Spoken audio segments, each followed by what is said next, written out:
Alhamdulillah. Alhamdulillahilladzi anzala as-sakinata fi qulubil mu'minina wa yazdadu imanan ma'a imanihim. Asyhadu an la ilaha illallah wahdahu la syarika lah wa asyhadu anna Muhammadan abduhu wa rasuluhu la nabiyya ba'dahu. Allahumma shalli wa sallim ala nabiyyil karim Sayyidina wa maulana Muhammadin wa ala alihi wa sahabatihi ajma'in. Amma ba'du fa ya ibadallah, usikum wa iyaya bitaqwallah faqad fazal muttaqun. Qala Allah ta'ala fil Qur'anil Karim, a'udzu billahi minasy syaithanir rajim. Bismillahirrahmanirrahim. Ya ayyuhalladzina amanu taqullaha haqqa tuqatih wa la tamutunna illa wa antum muslimun. Shadaqallahul azim. Ma'asyiral muslimin, hamba Allah sidang Jumat yang berbahagia.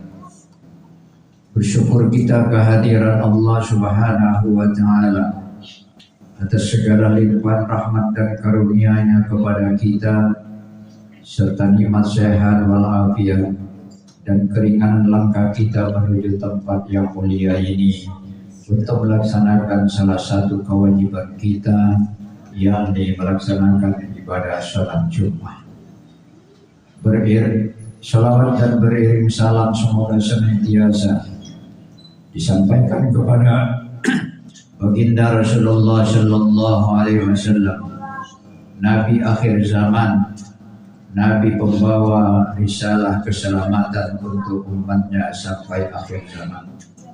Allahumma sholli ala Sayyidina Muhammad wa ala ali Sayyidina Muhammad. Saudara-saudaraku kaum muslimin sidang Jumat yang dimuliakan Allah, hari ini tanggal 26 Safar 1443 Hijriah bertepatan dengan tanggal 23 bulan September 2022 Miladiah. Sejarah mencatat bahwa pada Rabu terakhir di bulan Safar, awal mulanya Rasulullah Shallallahu Alaihi Wasallam jatuh sakit demam meriang, dan sakitnya itu berkelanjutan sampai pada hari di mana beliau baginda Rasulullah menghembuskan napas terakhirnya.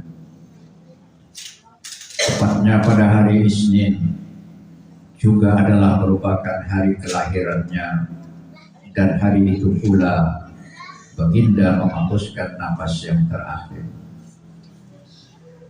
Antara Rabu terakhir di bulan Safar dengan wafatnya baginda Rasulullah, ada yang mengatakan wafatnya Rasulullah pada tanggal 12 Rabiul Awal. Namun ada juga yang mengatakan pada tanggal 13 Rabiul Awal. Terlepas daripada perbedaan tanggal, tapi kesamaan hari wafatnya Rasulullah, semua mencatat bahwa Rasulullah wafat pada hari Isnin. Sejak jatuh sakit sampai wafatnya Rasulullah ada waktu lebih kurang 13 sampai kepada 15 hari baginda Rasulullah Sallallahu Alaihi Wasallam mengalami sakit, yang pada akhirnya Allah Subhanahu wa taala mengutus dua malaikat menghampiri Rasulullah Sallallahu Alaihi Wasallam, yaitu malaikat Israel ditemani oleh sahabatnya malaikat Jibril. Kedatangan kedua malaikat untuk pertama kali dan ketika pintu diketuk dan mengucapkan salam, assalamu alaika ya Rasulullah, Rasul Sallallahu Alaihi Wasallam tidak mendengarkan suara salam itu. tapi yang mendengarkannya adalah putri kesayangannya Siti Fatimah. Lalu Siti Fatimah menjawab salam, "Waalaikumsalam. Dari mana, ada keperluan apa?" Kedua tamu itu mengatakan, "Bisakah kami berjumpa dengan Rasulullah?" Fatimah mengatakan kepada dua tamu itu, Rasulullah sedang sibuk dengan dirinya dan tidak bisa ditemui. Akhirnya kedua malaikat yang berwujudkan manusia itu kembali, dan untuk datang yang kedua kali seraya mengucapkan salam, "Assalamu alayka ya Rasulullah." Kembali lagi Siti Fatimah mendengarkan salam itu dan mengatakan, Rasulullah sedang sibuk dengan dirinya. Artinya sibuk, sedang sakit dan tidak bisa ditemui. Akhirnya kedua tamu tersebut pun kembali. Untuk datang yang ketiga kalinya, kembali mengucapkan salam, "Assalamu alayka ya Rasulullah, Assalamu alayka ya Habibullah." Salam yang ketiga ini Rasulullah mendengarkan ada suara yang memberikan salam dari luar.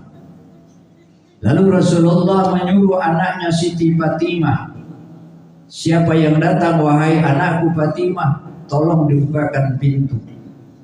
Siti Fatimah mengatakan, "Orang tersebut sudah 2 kali datang, tapi saya katakan kepada mereka bahwa Rasulullah sedang sibuk dengan dirinya. Sekarang persilahkan mereka masuk, jangan engkau suruh pulang." Akhirnya Fatimah menyuruh kedua tamu itu menjumpai Rasulullah Sallallahu Alaihi Wasallam. Setelah kedua malaikat tersebut duduk di posisi bagian kepala Rasulullah Sallallahu Alaihi Wasallam, dan sebelum kedua malaikat ini berkata sesuatu kepada Rasulullah, pertama sekali yang melontarkan pertanyaan kepada mereka adalah Rasulullah Sallallahu Alaihi Wasallam sendiri. Yang mana kata Rasulullah kepada kedua malaikat itu, "Apakah kedatangan kalian sebagai pertanda bahwa hari ini aku harus berpulang ke hadirat Allah?" Kedua malaikat itu mengatakan, "Kami diutus oleh Allah Subhanahu wa Ta'ala adalah untuk seperti yang engkau bertanyakan, wahai kekasih Allah." Lalu bagaimanakah nasib umatku sejak aku pergi nanti meninggalkan mereka? Berita atau kabar baik apa yang kalian bawa dari Allah Subhanahu wa Ta'ala? Tolong sampaikan kepadaku. Kabar baik apa yang engkau bawa, kalian bawa sepeninggalku nanti terhadap umatku? Kedua malaikat itu pun memberikan jawaban sesuai pesan Allah Subhanahu wa Ta'ala. Allah Azza wa Jalla berpesan kepada kekasihnya, kepada Habibullah, bahwa Allah Subhanahu wa Ta'ala tidak akan memberikan izin atau tidak mengizinkan umat lain masuk ke dalam surga kecuali umat Muhammad Sallallahu Alaihi Wasallam yang lebih dahulu memasuki surga itu. Rasulullah Sallallahu Alaihi Wasallam terlihat di wajahnya berseri-seri mendengarkan jawaban dari malaikat itu bahwa sekalipun Muhammad dan umatnya adalah yang hidup di akhir zaman, tapi Allah memberikan prioritas kepada Muhammad dan umatnya untuk terlebih dahulu memasuki surganya Allah Subhanahu wa Ta'ala. Tapi malaikat itu pun mengatakan, "Tapi wahai kekasih Allah, sebagai konsekuensi logis bahwa Allah pun tidak akan mengizinkan umat lain terlebih dahulu masuk ke dalam neraka kecuali umatnya Muhammad sallallahu alaihi wasallam. Ketika mendengarkan itu, wajah Rasulullah yang tadinya berseri terlihat suram, sedih. Tapi itu adalah merupakan ketentuan Allah Subhanahu wa taala. Dan ketika kedua malaikat itu akan segera melaksanakan tugasnya mencabut nyawa Rasulullah sallallahu alaihi wasallam, Rasulullah meminta izin kepada kedua malaikat agar anak kesayangannya tersebut didekatkan atau mendekat ke sisinya. Akhirnya Fatimah dipanggil dan mendekat kepada Rasulullah sallallahu alaihi wasallam. Lalu Rasulullah memberi isyarat kepada Fatimah agar mendekatkan kupingnya ke mulut Nabi kita Muhammad sallallahu alaihi wasallam. Fatimah pun melaksanakannya. Didekatkan Fatimah lah kupingnya kepada mulut Rasulullah sallallahu alaihi wasallam. Karena memang Rasulullah suaranya sudah tidak bisa suara keras lagi. Lalu ketika itu Rasulullah membisikkan dua kata yang sangat penting. Yang pertama, bisikan Muhammad kepada Siti Fatimah adalah as-salah, as-salah, as-salah. 3 kali dibisikkan Rasulullah kepada anaknya Fatimah, as-salah, as-salah, as-salah. Apa artinya ini? Artinya, wahai anakku Fatimah, wahai umatku seluruhnya, la tatrukus shalah, janganlah sekali-kali kalian meninggalkan salat.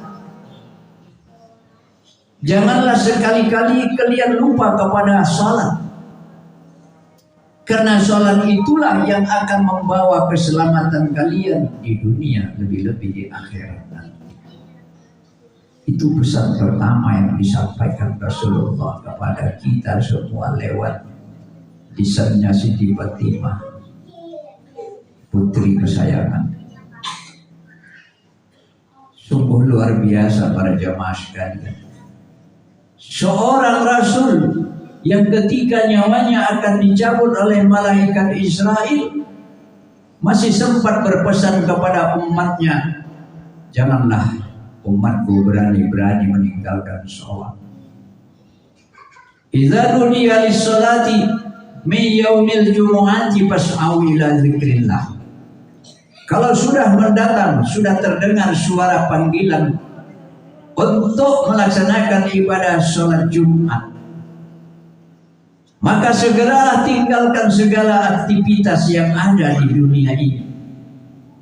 Artinya segeralah penuhi panggilan Allah untuk melaksanakan ibadah sholat Jumat. Jadi sholat janganlah berani-berani kita lalaikan. Ara'aital ladzi yukadzibu bid-din fadzalika alladzi yad'ul yatim wa la yahuddu 'ala ta'amil miskin. Fawailul lil musallin alladzina hum an sholatihim sahun. Celakalah orang-orang yang sholat, yang mana sholatnya selalu dia lupa kepada perintah sholatnya sendiri. Sholat memang sholat, tapi kapan teringat baru melaksanakan sholat. Itu ada ancamannya dalam surah Al-Ma'un, fawailul lil musallin, celakalah. Bahkan ada yang mengatakan dalam tafsirnya, maka neraka wil bagi orang yang lalai terhadap sholat. Oleh karena itu saya menyampaikan petuah nasihat kepada kita semua. La tatrukus sholat, jangan kita tinggalkan ibadah sholat. Sesibuk apapun kita, dimanapun kita, jangan lupa kepada perintah sholat. Lalu bisikan yang kedua yang dibisikkan Rasulullah sallallahu alaihi wasallam ke mulut, ke kupingnya Siti Fatimah adalah an-nisa. An-nisa, an-nisa, an-nisa. Artinya apa? Wanita, wanita, wanita. Ini artinya janganlah kalian perlakukan wanita sewenang-wenang begitu saja. wanita itu perlu dilindungi. Wanita itu adalah manusia, makhluk yang lemah. Bahkan dalam catatan bahwasanya wanita dijadikan dari tulang rusuk kiri Nabi Adam alaihissalam. Artinya begitu lemahnya seorang wanita. Oleh karena itu wanita butuh perlindungan. Jangan justru wanita diberdayakan untuk mendapatkan sesuatu yang lebih. Wanita diperdagangkan dan lain-lain sebagainya.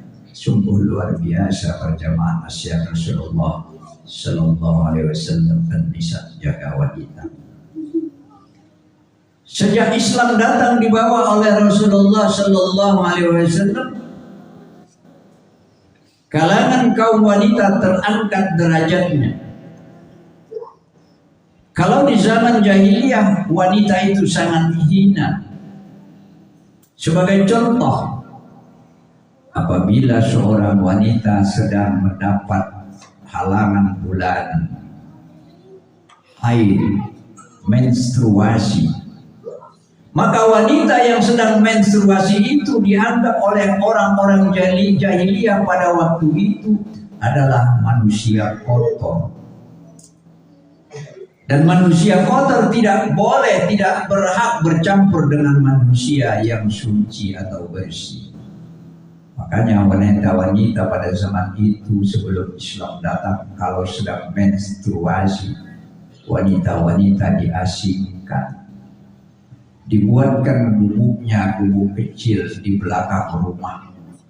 Hidup sendiri, tidak ada yang boleh menjumpainya kecuali orang yang bertugas mengantarkan makanan ke situ. Begitulah wanita diperlakukan zaman jahiliyah. Bahkan lebih parah lagi, kalau lahir anak wanita dianggap membawa malapetaka dan suatu kehinaan yang luar biasa, maka wanita ditanam hidup-hidup. Sungguh keji kelakuan perilaku umat jahiliyah pada waktu itu. Salah seorang sahabat, bahkan khulafaur rasyidin, Umar bin Khattab radhiyallahu anhu, sebelum memasuki Islam, memeluk agama Islam, beliau pernah mengubur putrinya hidup-hidup. Kenapa?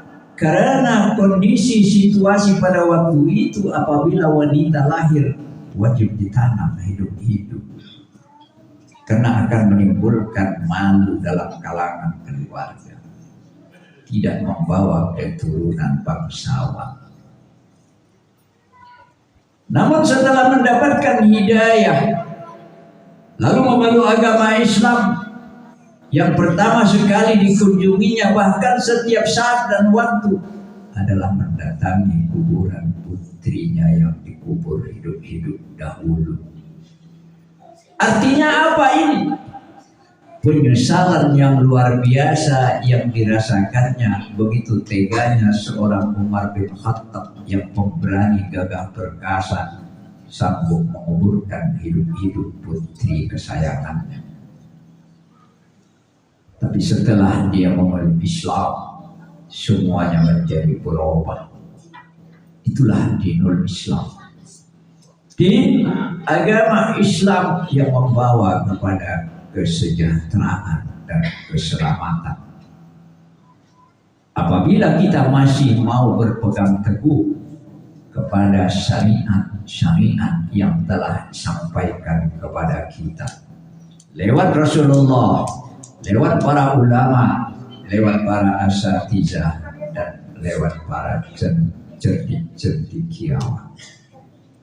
Kembali kepada dua hal di atas, pesan saya kepada kita semua. Yang pertama, janganlah lupa kita untuk melaksanakan ibadah sholat dimanapun kita, dalam situasi apapun kita, bahkan dalam keadaan sakit payah pun kita, supaya kita melaksanakan sholat. Sholat tidak boleh ditinggalkan, hanya tata caranya yang boleh diringankan. Yang kedua, wanita. Wanita mari kita jaga dengan sebaik-baiknya. Wanita itu adalah penopang kehidupan kita. Seorang lelaki sekuat apapun dia, kalau tidak ada wanita di sisinya akan terasa hampa, akan terasa sedih, akan terasa tidak bersemangat dalam hidupnya. Nah, oleh karena itu wanita harus dijaga. Nah, saudaraku yang dimuliakan Allah, maka dengan demikian jadilah kita sebagai seorang hamba Allah yang benar-benar menjaga syariat Rasulullah Sallallahu Alaihi Wasallam, dan mudah-mudahan kita termasuk hamba Allah umat Muhammad yang untuk pertama sekali nanti memasuki surganya Allah Subhanahu wa Ta'ala.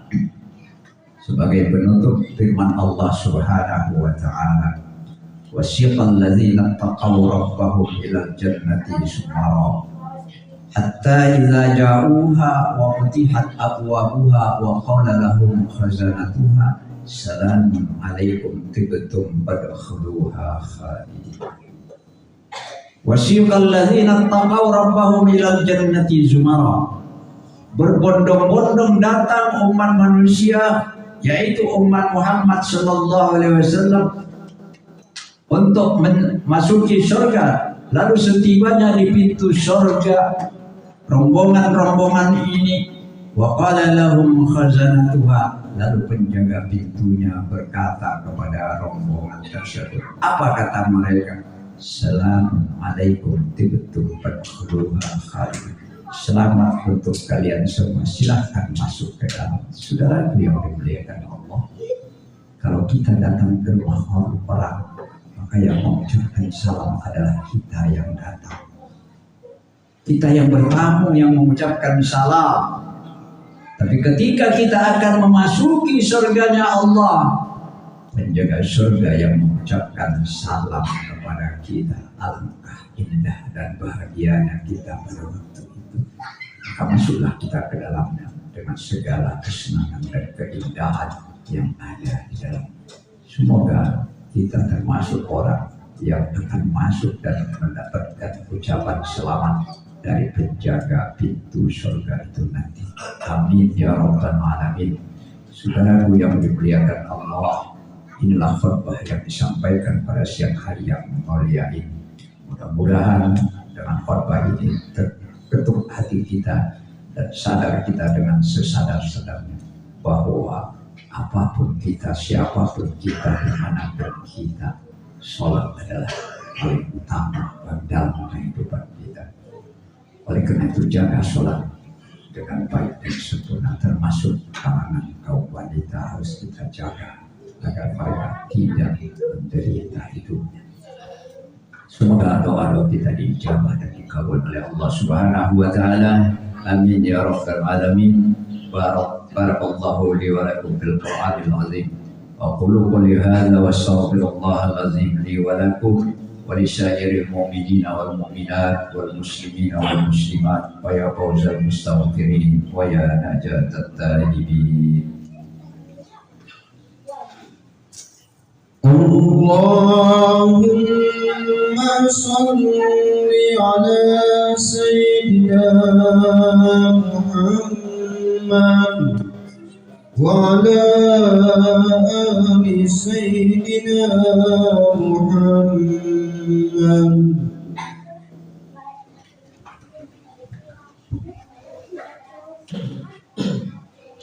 Alhamdulillah. Alhamdulillah hamdan katsiran kama amara. Asyhadu an la ilaha illallah wahdahu la syarika lah, irghaman liman jahada bihi wa kafar. Wa asyhadu anna sayyidana Muhammadan abduhu wa rasuluhu sayyidul khalaiq wal bashar. Sallallahu alaihi wa ala alihi wa ashabihi masabihil gharar. Amma ba'du fa ya ayyuhal hadirun, usikum wa iyaya bitaqwallahi faqad fazal muttaqun. Wa'alul khaira wajtanibu 'anis sayyi'at. Wa'lamu anna Allah qad qala fi kitabihil karim, أعوذ بالله من الشيطان الرجيم بسم الله الرحمن الرحيم إن الله وملائكته يصلون على النبي يا أيها الذين آمنوا صلوا عليه وسلموا تسليما وأجيبوا الله إلى ما دعاكم وصلوا وسلموا على من به الله هداكم اللهم صل وسلم وبارك على سيدنا محمد وعلى آله وصحبه أجمعين وعلى التابعين والتابعين بإحسان إلى يوم الدين وارض اللهم عنا وعنهم برحمتك يا أرحم الراحمين اللهم اغفر لنا وللمؤمنين والمؤمنات والمسلمين والمسلمات الأحياء منهم والأموات إنك يا مولانا سميع قريب مجيب الدعوة ويا قاضي الحاجات اللهم سلمنا وسلم ديننا ولا تسلك وقت النزع إيماننا ولا تسلط علينا بذنوبنا من لا يخافك ولا يرحمنا وارزقنا خير الدنيا والآخرة إنك على كل شيء قدير ربنا آتنا في الدنيا حسنة وفي الآخرة حسنة وقنا عذاب النار والحمد لله رب العالمين عباد الله إن الله يأمر بالعدل والإحسان وإيتاء ذي القربى وينهى عن الفحشاء والمنكر والبغي يعظكم لعلكم تذكرون فاذكروه يذكركم وادعوه يستجب لكم ولذكر الله أكبر